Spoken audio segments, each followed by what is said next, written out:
தந்தை, மகன், தூய ஆவியாரின் பெயராலே ஆமென். இயேசு கிறிஸ்துவில் அன்புமிக்க சகோதர சகோதரிகளை உங்கள் அனைவருக்கும் கிறிஸ்து இயேசுவின் அன்பு கலந்த வணக்கத்தை தெரிவித்துக் கொள்கின்றேன். இன்றைய நற்செய்தி பாகமானது லூக்கா நற்செய்தி 1ஆம் அதிகாரம் 39 முதல் 56 வரையுள்ள திருவாக்கியங்கள். நாம் பார்க்கின்ற மரியாள் எலிசபெத்தை சந்திக்கின்றாள். நண்பர்களே, இந்த ஒரு மனிதன் இன்னொரு மனிதனை சந்திக்கின்ற சமயத்தில் அந்த மனிதனுக்கு தெய்வீக அனுபவம் அங்கு ஏற்படுகிறது. மரியாள் எலிசபெத்தை சந்தித்த உடனே எலிசபெத்துக்கு தெய்வ அனுபவம் கிடைக்கிறது. எலிசபெத்துக்கு தெய்வ அனுபவம் கிடைக்க காரணம் என்ன? மரியாள் இயேசுவால் நிறைந்திருக்கின்றாள், தெய்வத்தால் நிறைந்திருக்கின்றாள்.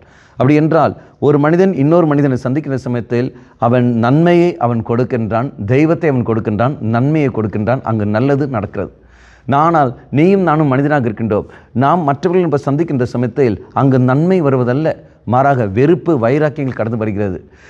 இங்கே அன்னை மரியாள் எலிசபெத்தை சந்தித்த பொழுது அங்கு தன்னை வெளிப்படுத்துவதல்ல, தெய்வத்தை அவள் வாழ்த்துகின்றாள், தெய்வத்தை அவள் கொடுக்கின்றாள்.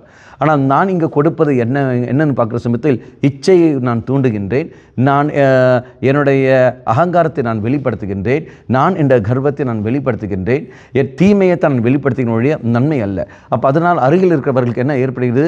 வெறுப்பு, வைராக்கியங்கள், கோபங்கள் கடந்து வருகிறது. நன்மைக்கு பதிலாக தீமை கடந்து வருகின்றன. அப்படி பார்க்குற சமயத்தில் நான் மரியாளைப் போலவே நான் நன்மையை நான் கொடுக்க வேண்டும் என்றால் தெய்வத்தால் நான் நிறைந்திருக்க வேண்டும். அப்போ தெய்வத்தை நான் நிறைந்தால் மட்டுமே தான் அது முடியும். அப்போ எப்படி நான் தெய்வத்தால் நிறை முடியும்? மரியாள் செய்த காரியம் என்ன? வார்த்தையை ஏற்றுக்கொண்டாள். வானதூதர் சொன்ன பொழுது அந்த வார்த்தையை ஏற்றுக்கொண்டால், அந்த வார்த்தையை நம்பினாள். அதே மாதிரி அறிவிக்கப்படுற வார்த்தைகளை நான் ஏற்றுக்கொள்கின்ற பொழுது, அந்த வார்த்தை மேல் நம்பிக்கை வைத்து நான் செயல்படுகின்ற பொழுது, நம்பிக்கை கொள்கின்ற பொழுது ஆவியானவர் எனக்குள் இருந்து செயல்படுவார். அந்த ஆவியானவர் தெய்வத்தன்மையை அவர் வெளிப்படுத்துவார். அப்போ நண்பர்கள், நீங்களும் நானும் தெய்வத்தன்மையை நான் வெளிப்படுத்த வேண்டும் என்றால் இறை வார்த்தையை உள்வாங்கின இறை வார்த்தையை செயல்பாட்டில் கொண்டு வருவதற்கு நாம் முயற்சிக்க வேண்டும். அதற்கான கிருபையை நாம் பெறுவோம். கண்களை மூடிக்கொள்ளுங்கள்.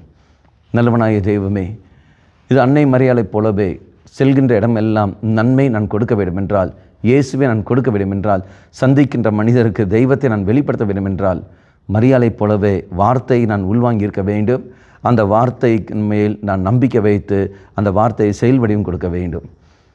இயேசுவே, அந்த கிருபையை நீ தாமே தந்திரலும். அம்மா மாதாவே, அது அவ்வாறு நான் செயல்பட நீரே எனக்காக பரிந்து பேசியலும். தந்தை, மகன், தூய ஆவியாரின் பெயராலே ஆமென்.